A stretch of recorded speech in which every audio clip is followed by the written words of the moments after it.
Hello students, तो कैसे हैं आप लोग? बढ़िया एकदम। तो आइए आज स्टार्ट करते हैं। इलेक्ट्रोस्टैटिक्स का डेरिवेशन नंबर 6 और चैप्टर नंबर 1 है। इसके अंदर हम देखेंगे कि एक इनफाइनाइटली हमने स्ट्रेट वायर लिया और उसके ऊपर इलेक्ट्रिक फील्ड हमको निकालनी है। तो बेटा इसका फॉर्मूला जो आएगा E is equal to lambda upon twice pi epsilon naught into R आएगा। ठीक, यहाँ पर दो कंसेप्ट यूज होंगे। एक तो होगा आपका इलेक्ट्रिक फ्लक्स, दूसरा होगा गॉस थ्योरम और तीसरा होगा आपका लीनियर चार्ज डिस्ट्रीब्यूशन। ठीक, देखिए सपोज कीजिए कि आपने एक इन्फिनिटली लॉन्ग स्ट्रेट वायर लिया है, ठीक, और इसके ऊपर हमने यूनिफॉर्मली पॉजिटिव चार्ज डिस्ट्रीब्यूट किया है। तो एक चीज और बता दें बेटा, यूनिफॉर्मली पॉजिटिव चार्ज के अलावा हम क्या कर सकते हैं, यूनिफॉर्मली नेगेटिव चार्ज भी इसके ऊपर ला सकते हैं। ठीक, और हम जानते हैं ड्यू टू पॉजिटिव चार्ज होगा इलेक्ट्रिक फील्ड आउटवर्ड आएगा। तो यहाँ पर इलेक्ट्रिक फील्ड की डायरेक्शन देखनी है और हमें इसके अंदर एक चीज और यूज करनी पड़ेगी जिसको हम बोलते हैं एरिया वेक्टर। तो जब हम बेटा किसी भी ऑब्जेक्ट का एरिया वेक्टर निकालते हैं तो उसके सरफेस से परपेंडिकुलर डायरेक्शन में जो चीज देखी जाती है उसको हम एरिया वेक्टर बोलते हैं। तो देखिए आइए, सबसे पहली चीज हम जिससे बात कर रहे हैं, मतलब जिस चीज के बारे में, तो बेटा उसका फॉर्मूला तो ये आना है, E is equal to 1 upon twice pi epsilon naught lambda upon R. किसी किसी बुक में बेटा इसको ऐसे भी लिखा होता है, E is equal to 1 upon 4 pi epsilon naught twice lambda upon R. ठीक, ये दो फॉर्मूले हैं। ठीक है, अगर यहाँ पर 4 पाई लिखा है तो ऊपर ट्वाइस लैम्डा होगा, अगर यहाँ पर केवल लैम्डा लिखा है तो नीचे 2 upon epsilon not, 2 pi into epsilon not होगा। ठीक, तो सबसे पहली चीज बेटा बात करते हैं कि हमने ये एक इनफाइनाइटली लॉन्ग स्ट्रेट वायर लिया। ठीक, तो हम सपोज करते हैं सबसे पहली चीज कि इस इनफाइनाइट लेंथ को हम फाइनाइट बनाते हैं। ठीक, तो हमने सपोज कर लिया कि इसको फाइनाइट हमने बना लिया और इसकी लेंथ हमने ले ली बेटा L। ठीक, इसकी L लेंथ ली है हमने और हम जानते हैं इसके ऊपर जो सरफेस चार्ज डिस्ट्रीब्यूशन है वो यानी कि लीनियर चार्ज डिस्ट्रीब्यूशन वो कितना है बेटा, लैम्डा। तो हम सीधा सीधा बेटा यहाँ पर यूज करेंगे lambda is equal to Q upon L. ठीक है, तो लैम्डा जो होता है आपका लीनियर चार्ज डिस्ट्रीब्यूशन वो होता है चार्ज पर यूनिट लेंथ। ठीक, यहाँ पर हम इसको यूज करने वाले हैं और हम जानते हैं कि ये एक वायर है। अगर हम इसको जूम करते हैं तो हमको ये साफ दिखाई देगा, ये वायर जो होता है स्ट्रेट लाइन वो सिलेंड्रिकल फॉर्म बनाएगा। क्या इमेजिनरी यहाँ पर गॉसियन सरफेस जो बनेगा वो आपका कैसा होगा बेटा, सिलेंड्रिकल होगा। ठीक, तो मैं सबसे पहले यहाँ पर एक गॉसियन सरफेस बना लेता हूँ इस चार्ज की वजह से जो बन रहा होगा। तो मैंने सपोज किया कि ये गॉसियन सरफेस इसका इतनी दूरी पर है। ठीक, इधर से आर और इधर से आर। तो हम क्या करते हैं बेटा, यहाँ पर एक हमने सिलेंड्रिकल सिमेट्री बना ली। ठीक, तो इसका जो गॉसियन सरफेस बनेगा वो किस फॉर्म में बनेगा, सिलेंड्रिकल फॉर्म में। अब हम जानते हैं बेटा यहाँ पर हम कोई पॉइंट कंसीडर कर लेते हैं। मान लिया हमने ये पॉइंट है O। अब O से जहां तक आपका गॉसियन सरफेस बन रहा है वहां तक की हम डिस्टेंस मानेंगे L O R। कितनी मानेंगे बेटा, R। ठीक, ये हो गया, क्लियर हो गया। अब हम इसके अंदर डिफरेंट डिफरेंट पॉइंट को कंसीडर करते हैं जहां पर हमें इसका एरिया वेक्टर निकालना है। तो मैंने सपोज किया ये एक ए पॉइंट है और ये एक मेरा बी पॉइंट है। ठीक है, और मैंने सपोज कर लिया कि मेरा यहाँ पर एक सी पॉइंट आ रहा है। अब सबसे पहले ए पॉइंट पर यहाँ पर मैं ले लेता हूँ बेटा पी पॉइंट। क्या ले लेता हूँ, P. A B C X Y Z कुछ भी ले सकते हैं। तो एरिया वेक्टर जब मैं ए पॉइंट का निकालूंगा तो मैं जानता हूं इसकी जो डायरेक्शन होगी एरिया वेक्टर की वो इसकी परपेंडिकुलर आएगी सरफेस से।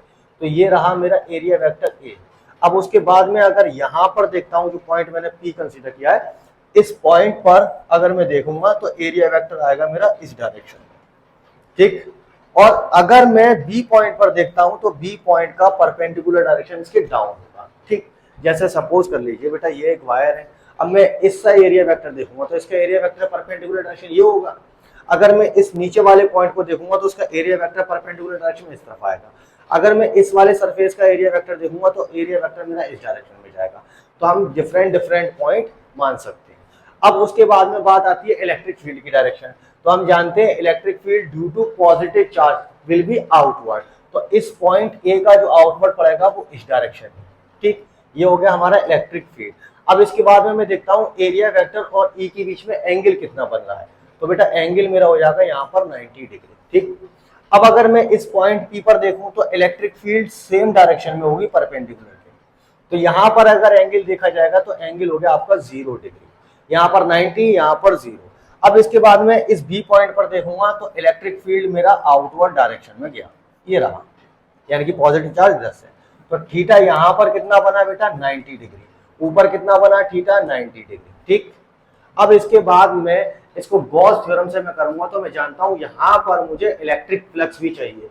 तो मैं इलेक्ट्रिक फ्लक्स का जो फॉर्मूला होता है वो कितना होता है बेटा, phi is equal to vector E dot A vector. और मैं जानता हूं जब डॉट प्रोडक्ट हटाते हैं तो यहाँ पर डॉट रूल के अकॉर्डिंग क्या लग जाता है, कॉस थीटा, ठीक। तो phi is equal to E A cos theta मेरा लग गया, ठीक है। हाँ, यहाँ पर एक मिसअंडरस्टैंडिंग और दूंगा, अगर मैं इसका पूरा एरिया लूंगा तो कैपिटल ए, और अगर मैं किसी छोटे एलिमेंट का लूंगा तो डी ए, तो यहाँ पर हो जाएगा आपका ई डी ए और यहाँ पर हो जाएगा ई डी ए कॉस थीटा। अब देखिए इस वाले कंसेप्ट को मैं उठा के इस पॉइंट ए पर जब यूज करूंगा तो मुझे मालूम चलेगा कि थीटा मेरा 90 डिग्री है, और मुझे पता है बेटा cos 90 की जो वैल्यू होती है वो कितनी होती है, जो cos 0 sin 0 की होती है वो cos 90 की होती है। तो मुझे मालूम चलेगा cos 90 की वैल्यू मेरी कितनी होती है, 0। तो यहाँ पर जो इलेक्ट्रिक फ्लक्स आएगा वो 0 फ्लक्स होगा, क्या होगा, 0 फ्लक्स। और अगर मैं यहाँ पर देखूंगा तो अभी मेरा फ्लक्स यहाँ पर 0 आएगा, फ्लक्स सिर्फ यहाँ पर कैलकुलेट होगा क्योंकि थीटा यहाँ पर 0 डिग्री है, तो यानी कि पॉइंट पी पर ही फ्लक्स आएगा। तो अब मैं इसको ले लेता हूँ बेटा, phi P is equal to E D A cos 0, और मैं बहुत अच्छी तरीके से जानता हूँ कि cos 0 की वैल्यू कितनी होती है, 1। तो यहाँ पर जो फ्लक्स आएगा phi P is equal to हो जाएगा आपका ई डी ए, मैं इसको कंसीडर कर लूंगा इक्वेशन नंबर 1। अब मैं इसके अंदर गॉस थ्योरम को अप्लाई करूंगा, क्या, गॉस थ्योरम, ठीक। तो मैं यहाँ पर लिखता हूँ अप्लाइंग गॉस थ्योरम, ठीक। मैंने गॉस थ्योरम इसके अंदर अप्लाई कर दी। तो Gauss theorem is equal to कितना होता है, phi equal to Q upon epsilon naught, और यहाँ ऊपर वाली इक्वेशन से लीनियर चार्ज डिस्ट्रीब्यूशन से तो मैं क्या कर लूंगा बेटा, Q इक्वल टू हो जाएगा मेरा लैम्डा इंटू एल।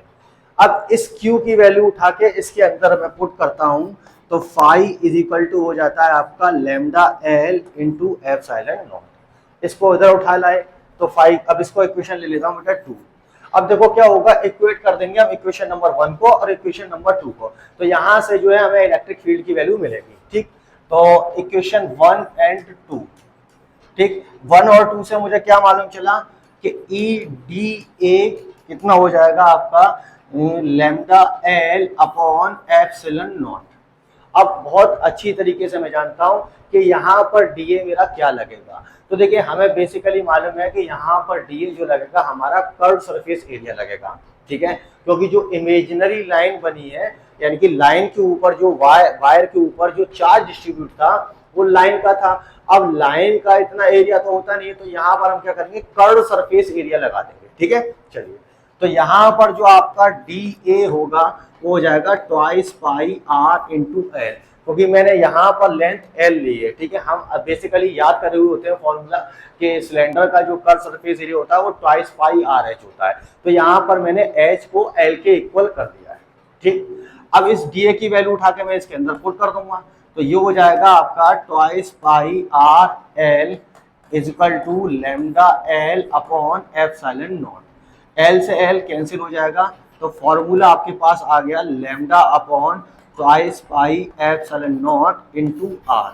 अब बेटा एक चीज बताइए, हमने इनफाइनाइट लेंथ का वायर लिया, उसको हमने फाइनाइट बना दिया, और हमने जैसे ही लीनियर चार्ज डिस्ट्रीब्यूशन इसके अंदर अप्लाई करा तो यहाँ पर हमको मालूम चल जाता है कि जो इलेक्ट्रिक फील्ड है वो वायर की लेंथ पर डिपेंड नहीं करती। अगर हम 50 किलोमीटर लंबा भी अगर तार ले लेते हैं, उसके छोटे छोटे टुकड़ों पे अगर हम देखें तो सेम इलेक्ट्रिक फील्ड प्रोड्यूस हो रहा होगा एट एवरी पॉइंट पर। हर किसी पॉइंट पर इलेक्ट्रिक फील्ड इसी फॉर्मूले से आपकी आएगी निकल के। क्लियर, ये हो गया हमारा फॉर्मूला। क्लियर। अब अगर हम बात करते हैं कि जो स्ट्रेट वायर है, क्या है, स्ट्रेट वायर, अगर इसके ऊपर नेगेटिव चार्ज प्रोड्यूस हो जाए, नेगेटिव चार्ज अगर हम इसके ऊपर देते हैं वायर के ऊपर, तो हम जानते हैं इसका एरिया वेक्टर तो इस डायरेक्शन में होगा, ठीक, और इसकी इलेक्ट्रिक फील्ड जो होगी वो इनवर्ट डायरेक्शन में आ रही होगी, यानी कि इलेक्ट्रिक फील्ड की डायरेक्शन इस तरफ होगी। तो यहाँ पर जो हमारा फॉर्मूला बनेगा, इसमें एंगल हो जाएगा आपका पाई, कितना हो जाएगा, पाई, और पाई की वैल्यू 180, यानी कि 180 की वैल्यू कितनी होती है, -1।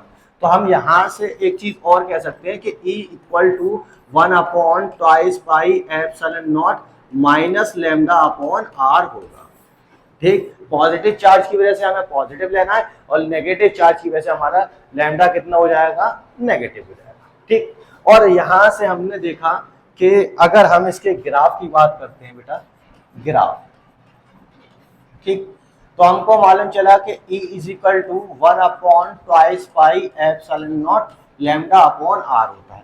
अब यहाँ पर ये वाली जो क्वांटिटी है वो है कांस्टेंट, तो हमको मालूम चलेगा कि E डायरेक्टली प्रोपोर्शनल हो गया लैम्डा के और इनवर्सली प्रोपोर्शनल हो गया आर के।